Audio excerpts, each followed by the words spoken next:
For us at Microsoft, and I'll just give you an example of some of the things that we're working on and bringing to market, mostly because it gives you examples of things that we didn't think are possible. You know, we just launched a new version of our office productivity product, Excel, Word, Outlook, which makes it far easier for people to work with information, to take notes, to communicate with others. Big step forward. A year ago, roughly, our Windows 7 product was launched to market. And the PC industry, partly because of the recovery in economic health, and partly because of the new software, has grown double digits in the course of the last 12 months, with a surge of employment that went along with that innovation. Our Bing search engine, we're clearly the number 2 to the mighty market leader. But that's a great opportunity to be innovative, to be inventive, to say, how do we fundamentally understand people and what they want and what information they're interested in? How do we understand that in different ways? And how do we share differently the economics that come from helping people accomplish the tasks that they want to do on the internet? And so we've got a whole team of people really breaking out of the box, so to speak, and reinventing search as a category.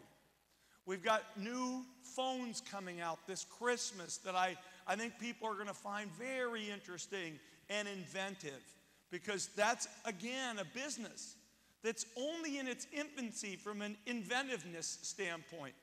When we look back 5-10 years from now, what we will have in our pocket, the power, the capability, the way screens can be folded and unfolded and marked on, we'll look back to the year 2010 and say, ha, what a primitive era in which we lived.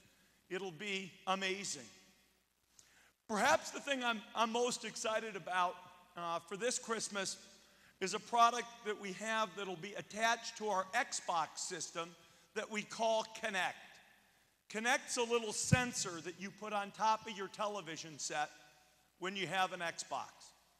And it turns essentially your body into the control mechanism for the television. If you want to, flip through movies on Netflix, you just take your hand and go like this. No controller, no clicker, blah, blah, blah. You know, we have new games coming to market. We have a new ping pong game. And in the new ping pong game, you just take your hand and you start playing. And if you want to play with your friend across the internet, your friend plays with their hand. And you serve the ball and they hit it back to you, and you can play virtually with your body as the controller.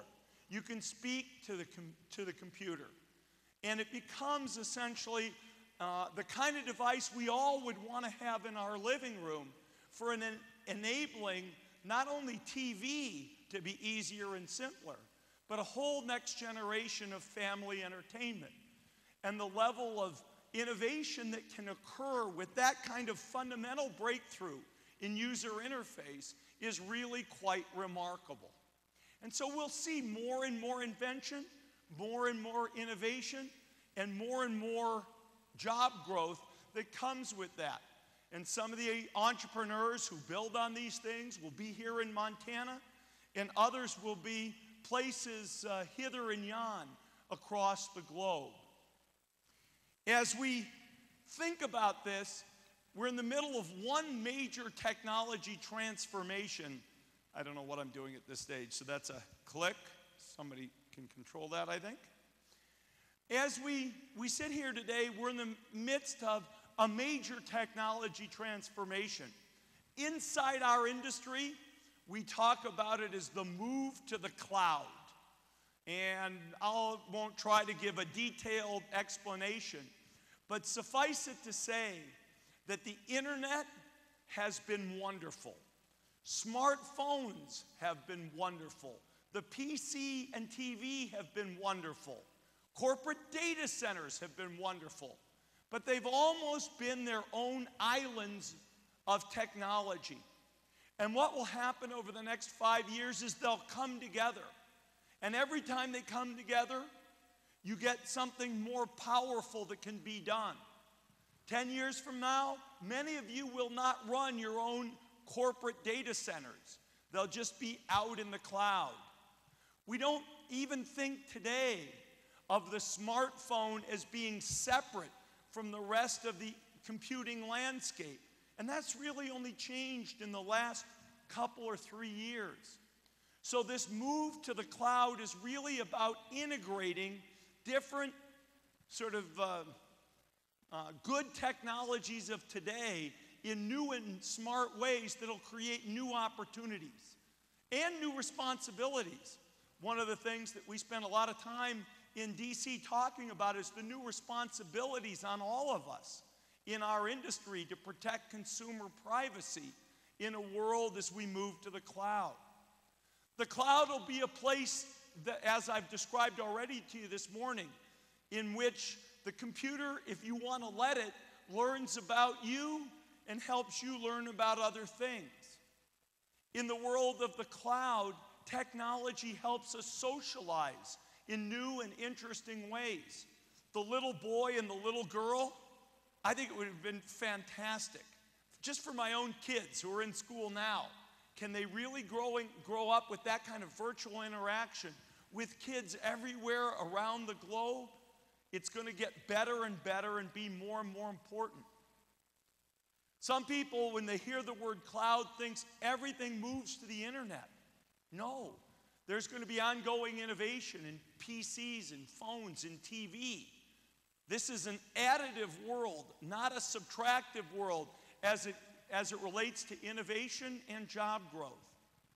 And there's going to be a set of advances in the fundamental hardware technology that will affect the cloud, and the way the cloud gets built will change the entire way that we think of core computing technologies.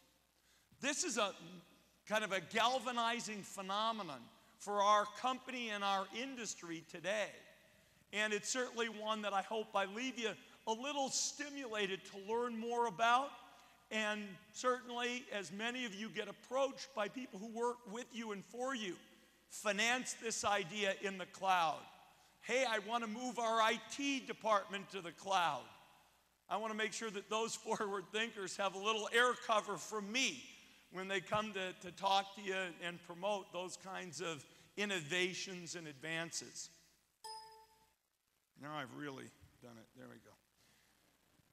I want to highlight again just quickly the opportunities for innovation that it comes from information technology but are outside our field.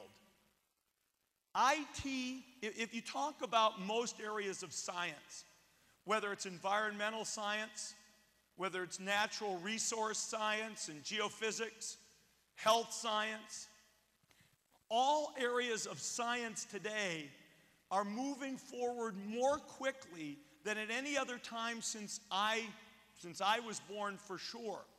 And the engine that is powering that is the ability to use computer techniques to model what goes on in the physical world, in the virtual world. You want to model how a drug is going to work, or you want to test how a drug is going to work? In the old days, there were many failures that had to happen that took a lot of time. Today, we can model and simulate those interactions in the virtual world and speed up the rate at which hypotheses can be tested. Same thing in the natural resource business. You can speed up the rate with which these scientific hypotheses can be explored and rejected, which means the speed of scientific breakthrough is accelerating. We certainly see that in genomics. You certainly see that in the natural resources business. You know, today, somebody was telling me a story, I think when I was at Chevron, they had done a bit of drilling and hit a dry well. And in the old days, 5 years ago, they would have given up. But they used the computer simulations to say, what if we just tweak this and change this in some relatively minor way? And they found, I don't know, $500 million, billion-dollar sort of pocket, whatever it was. I'm not good with that number. but whatever it was, they found the oil that they had hoped to find when they put that well down. Education.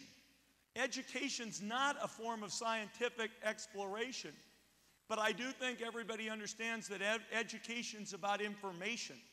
And if we can understand better in computers the way people think and learn, it won't just help people buy flowers better over the internet.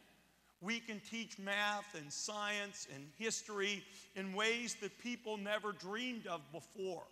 And I'm very excited about that. Oops. As we turn and then think about all of these things in the context of Montana, I think this is a great time to embrace this approach.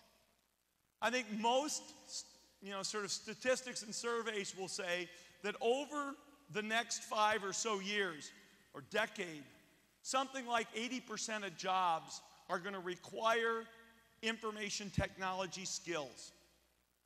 You have very low employment compared to the national average, perhaps in Montana, and there are about 7,000 jobs today in information technology broadly here in Montana. But there's going to need to be more people in the future. We'll be announcing a program today with Governor Schweitzer to try to invest in education for up to 5,000 Montanans to develop information technology skills as we move forward through something we call our Elevate America program. There's an amazing university system here in the state. That's why we see companies like Right Now that have started here. That's why we see the kind of biomedical research, for example, that we've seen coming out of the state. And of course, energy is a super important point here in Montana. So I'm super excited to have had the opportunity to speak specifically here today. I'll look forward to your questions, thoughts, comments. I hope you're a little bit excited about the future of information technology and what it might mean to you. And if we don't get to something on your mind, my email address is steveb@microsoft.com, and I'd love to hear from you after if I don't hear from you today. Thank you. Thanks again to Senator Ballmer.